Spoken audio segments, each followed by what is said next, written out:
بسم اللہ الرحمن الرحیم۔ السلام علیکم ورحمۃ اللہ وبرکاتہ۔ My dear brothers and sisters, آج ہم بات کریں گے حیا کے بارے میں، یعنی ماڈسٹی۔ عربی زبان میں حیا کا لفظ جو ہے یہ حیات کے ساتھ ملتا جلتا لفظ ہے، سیم روٹ ورڈ ہے ان کا، یعنی کہ حیا جو ہے وہ آپ کو حیات دیتی ہے، آپ کو زندگی دیتی ہے، اور اگر آپ کی زندگی میں حیا ہی نہیں ہے تو یہ بڑی ہی بے معنی اور بے مقصد زندگی بن جاتی ہے۔ نبی کریم صلی اللہ علیہ وسلم کی ایک حدیث ہے جہاں پہ آپ نے ارشاد فرمایا کہ اِنَّ لِكُلِّ دِينٍ خُلُقٌ وَخُلُقُ الْإِسْلَامِ الْحَيَا، کہ یقیناً ہر دین کا، ہر مذہب کا ایک بنیادی کریکٹرسٹک ہوتا ہے، اور جو اسلام کا بنیادی کریکٹرسٹک ہے، جو اسلام کا اصل مزاج ہے، وہ حیا ہے۔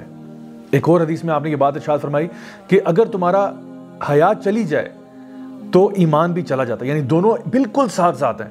اگر حیا چلی جائے تو ایمان چلا جاتا ہے، اور اگر ایمان چلا جائے تو حیا بھی چلی جاتی ہے۔ اللہ سبحانہ تعالیٰ نے قرآن مجید میں سورہ نور میں مردوں کو بھی اور عورتوں کو دونوں کو حکم دیا کہ وہ اپنی نظروں کو نیچے رکھیں اور اپنی شرمگاہ کی حفاظت کریں۔ یعنی ہمارا دین جو ہے کانسٹنٹلی اس بات کو پروپیگیٹ کرتا ہے کہ انسان کے اندر شرم و حیا ہونی چاہیے۔ لیکن اگر آپ آج کل کی ماڈرن سوسائٹی کو دیکھیں تو اس میں جو ورڈ شیم ہے اس کو بڑا نیگیٹیولی استعمال کیا جاتا ہے، جیسے کہ شیم آن یو۔ حالانکہ شیم جو تھا وہ انسان کو ہونا چاہیے تھا کہ معاشرے سے، اللہ تعالیٰ سے اور اپنے آپ کو خود حفاظت کرنا، بہت ساری ڈیفرنٹ چیزوں سے اپنے آپ کو محفوظ رکھنا، اپنی شرم کا خیال رکھ کے۔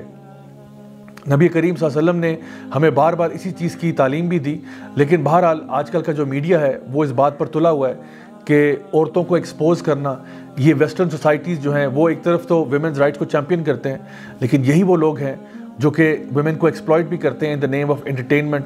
یعنی اگر آپ نے گاڑی کا بھی ایڈ دینا ہے تو اس میں کسی عورت کو ایکسپوز ضرور کیا جاتا ہے۔ پوری کی پوری آپ مووی انڈسٹری دیکھ لیں، پوری کی پوری آپ جو ان کی میوزک انڈسٹری ہے اس کو دیکھ لیں، کتنا زیادہ آبجیکٹیفیکیشن کی جاتی ہے عورتوں کی تاکہ وہ اپنی حیا کو چھوڑ دیں۔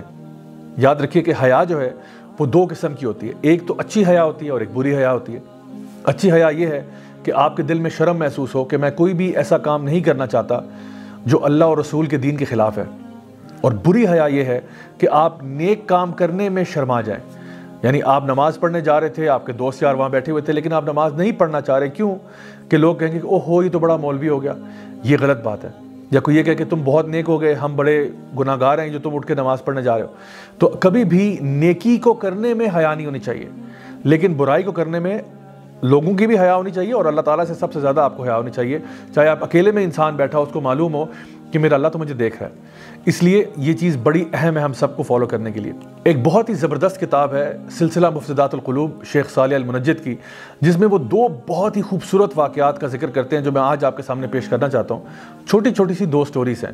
پہلی سٹوری جو ہے وہ ربیعہ بن خطیم کی ہے، جو ہمارے سلف الصالحین میں سے بہت ہی نیک اور متقی شخص ہوا کرتے تھے، اور ان کا لوگ جانتے تھے کہ وہ کتنے تقوی والے ہیں، اللہ سے ڈرنے والے ہیں۔ تو اس زمانے کے جو یہود تھے انہوں نے یہ فیصلہ کیا کہ اگر ہم چاہتے ہیں کہ مسلمان یوتھ کو کرپٹ کیا جائے، مسلمان یوتھ کو راہ سے ہٹایا جائے، نیک راہ سے، تو اس کے لیے اگر ہم لوگ ربیعہ بن خطیم کو کرپٹ کر لیں گے جو کہ ان کے رول ماڈل ہیں، تو پھر یوتھ کے لیے بھی کرپشن کی طرف جانا آسان ہو جائے گا۔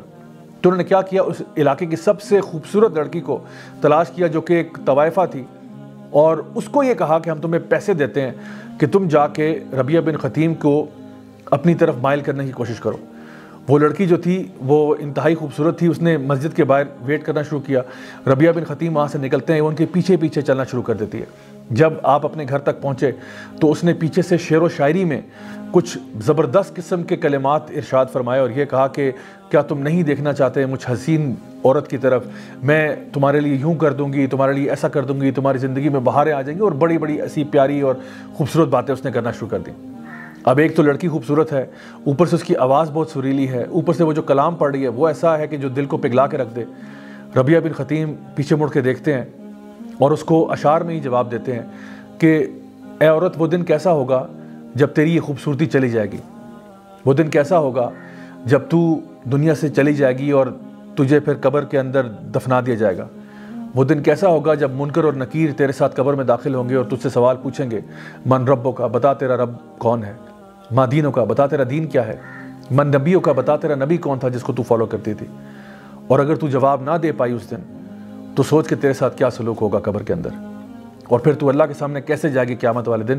کبھی سوچا تو نے کہ اس دن تیرا کیا معاملہ بنے گا؟ وہ عورت اتنی خوفزدہ ہوئی اس پوری بات کو سن کے کہ وہ وہاں سے بھاگ گئی۔ ربیعہ بن خطیم وہ تھے جو کسی حال میں بھی اپنی حیا کا سودا نہیں کر سکتے تھے۔ ایک اور شخص ابو بکر المسکی کا واقعہ بھی شیخ صالح المنجد اپنی کتاب میں ذکر کرتے ہیں، جو ہمارے سلف صالحین میں بہت ہی نیک اور اخلاص والے، اللہ سے ڈرنے والے شخص ہوا کرتے تھے۔ ابو بکر المسکی خود بتاتے ہیں کہ میں جب تقریباً 16-17 سال کا تھا تو میری ایک کزن ہوا کرتی تھی جو کہ بہت خوبصورت تھی اور میں اس میں انٹرسٹڈ بھی تھا۔ عمر میں وہ ان سے بڑی تھی، لیکن کہتے ہیں کہ میں اس میں انٹرسٹڈ تھا اور وہ کنفرم میرے میں انٹرسٹڈ تھی، کیونکہ اس نے باتوں باتوں میں یہ بات کا اظہار بھی کیا ہوا تھا۔ لیکن ابو بکر المسکی نے کبھی اس بات کا اظہار اس کے سامنے نہیں کیا تھا۔ تو کہتے ہیں ایک دن کیا ہوا کہ اس نے مجھے انویٹیشن بھیجا کہ جی ہمارے گھر پہ ایک دعوت ہے، سارے فیملی ممبرس کو بلایا ہوا ہے، تو آپ بھی تشریف لے آئیں۔ تو ابو بکر المسکی نے کہا کہ ٹھیک ہے جی، میں بھی وہاں پہ چلا گیا۔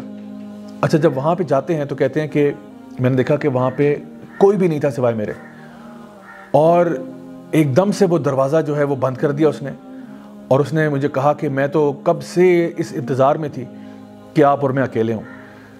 ابو بکر المسکی جو اللہ سے بہت ڈرنے والے تھے، ان کو خیال آیا کہ اب میں یہاں سے کیسے نکلوں۔